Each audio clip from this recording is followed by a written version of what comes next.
Halo teman-teman semuanya, kali ini saya akan membagikan sebuah pengalaman yang menimpa pada kolam outdoor saya ya teman-teman. Nah, di depan kita ini ada 2 ekor pasang katak liar ataupun kodok liar ya teman-teman. Nah, dan di sini juga ada serangan kodok liar ya teman-teman. Nah, untuk masuk kepada pembahasannya, tetap stay tune di channel ini.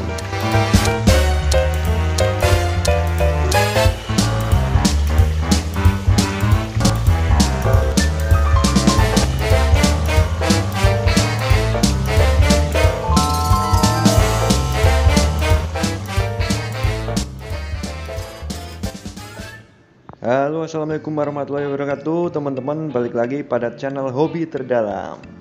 Nah teman-teman, pada kesempatan kali ini kebetulan sekali kolam saya terserang, yaitu serangan kodok liar ya teman-teman. Nah, berhubung banyak sekali teman-teman yang bertanya kepada saya, apa sih dampak dari serangan kodok yang bertelur dan berkembang biak pada kolam outdoor? Apakah berbahaya bagi penghuninya, ataukah berbahaya atau bisa mencemari kualitas airnya? Nah teman-teman, pada kesempatan kali ini kebetulan sekali kolam saya sendiri terserang oleh serangan kodok liar ya teman-teman. Maka dari itu kita akan membahas seperti apa sih dampak yang paling buruk yang bisa menyerang penghuni dari kolam outdoor kita ya teman-teman. Nah, ini saya tunjukkan kepada teman-teman bahwa katak ataupun kodok yang berada di kolam saya ini yaitu sedang melaksanakan sebuah ritual perkawinan dan menghasilkan telur-telur yang nantinya akan menetas menjadi berudu ataupun kecebong ya teman-teman. Nah, dan juga teman-teman, kebetulan di kolam saya ini terdapat ikan gupi, ikan moli, ikan plati, dan udang hias neocaridina. Nah teman-teman, banyak sekali yang menanyakan apakah berbahaya katak yang berada di dalam kolam outdoor kita ya teman-teman. Seperti itulah pertanyaan-pertanyaan yang saya terima. Dan apakah mungkin katak yang berada di kolam kita ini akan memakan penghuni dari kolam outdoor kita ini ya teman-teman? Karena kebanyakan di dalam kolam outdoor saya ini yang terdapat adalah ikan hias yang berukuran kecil-kecil ya teman-teman. Nah teman-teman, saya akan menjelaskannya, tetapi saya akan menunjukkan kepada teman-teman dulu seperti apa ekosistem atau kehidupan ikan-ikan dan udang yang berada di sini ya teman-teman. Nah teman-teman bisa amati banyak sekali ikan gupi dan ikan moli dan juga ikan plati ya teman-teman. Dan di situ juga ada kucing. Dan di sini ekosistemnya sangat baik sekali ya teman-teman, atau seperti pada habitat alami dari ikan-ikan dan udang yang menghuni pada kolam outdoor saya ini ya teman-teman. Nah teman-teman, di sini juga terdapat katak yang bersembunyi. Kalau dihitung tadi sudah ada 3 pasang katak yang sedang bercumbu di sini ya teman-teman. Dan di sini juga banyak sekali telurnya, teman-teman bisa mengamati. Dan di bawah telur itu juga banyak sekali udangnya ya teman-teman. Nah, saya akan menjelaskannya bahaya dari katak yang berada di sini ya teman-teman. Oke teman-teman, sebelum saya menjelaskannya, lebih baik kita merapikan dulu atau mempruning tumbuhan, terutama tumbuhan teratai yang berada di kolam saya ini ya teman-teman, supaya teman-teman bisa mudah saya jelaskan. Dan teman-teman juga bisa mengamati ekosistem yang berada pada kolam outdoor saya ini ya. Oke teman-teman, kita lanjut pada video selanjutnya, yaitu setelah kolam ini saya pruning ya. Nah teman-teman, ini adalah kolam yang setelah saya lakukan proses pruning. Dan bahaya dari katak yang menghuni dari kolam ini adalah katak itu cenderung akan memakan, lebih spesifiknya dia akan menyasar kepada udang hias ya teman-teman. Jadi katak tidak mungkin atau jarang sekali dia bisa menjangkau dari ikan-ikan yang ada di sini karena mereka kalah gesit daripada ikan-ikan yang ada di sini. Tetapi katak bisa saja mengendap-endap lalu dia memakan udang hias yang berada di dalam kolam ini ya. Karena apa? Karena sifat dari katak itu dia berburu secara mengendap-endap ya teman-teman.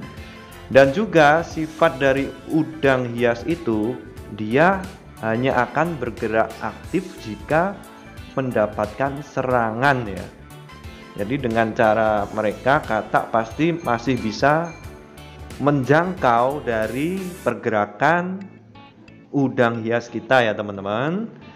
Tetapi di sini teman-teman saya mengantisipasinya yaitu dengan cara memperlebat atau memperbanyak substrat dan juga tumbuhan air yang berada di kolam ini ya.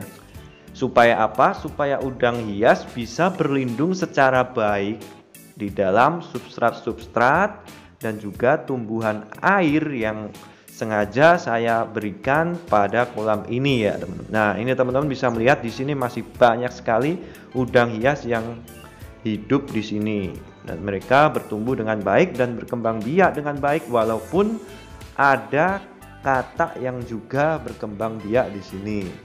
Nah, teman-teman, setelah katak itu melakukan proses perkawinan, tentu saja mereka akan menghasilkan telur-telur yang mereka tebar di dalam kolam ini ya, teman-teman. Nah, telur itu sebenarnya tidak berbahaya, teman-teman.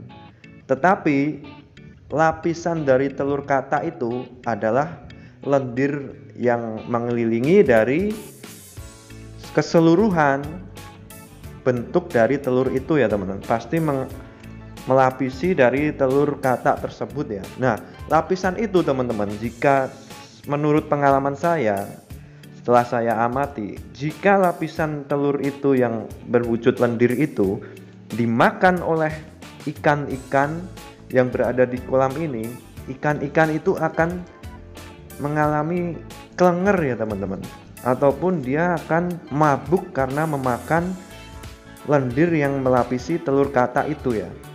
Jadi yang sebenarnya berbahaya adalah telurnya teman-teman.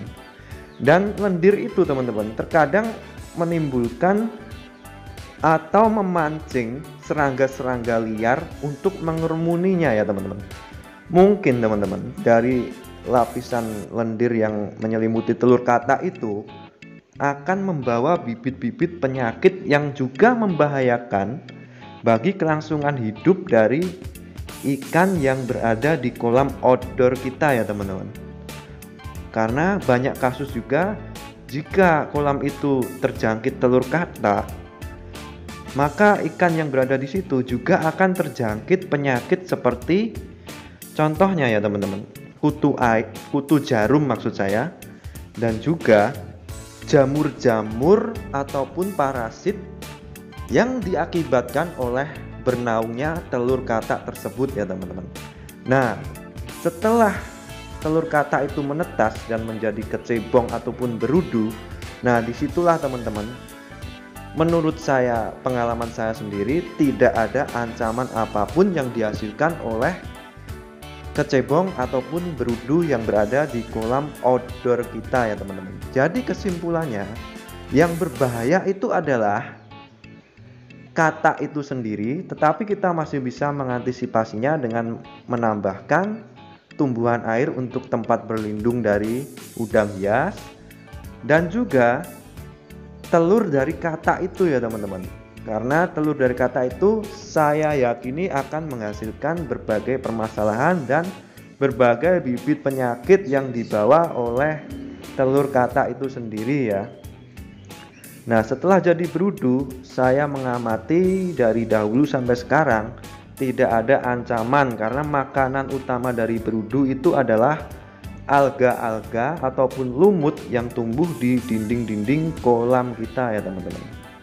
Nah, seperti itulah kesimpulan dan pengalaman yang saya dapat dan saya bagikan kepada teman-teman supaya teman-teman juga bisa mencerna apa pengalaman yang saya terima saat kolam outdoor saya terserang oleh kata. Nah, segitu dulu teman-teman infonya. Terima kasih, salam sukses, salam hobi terdalam.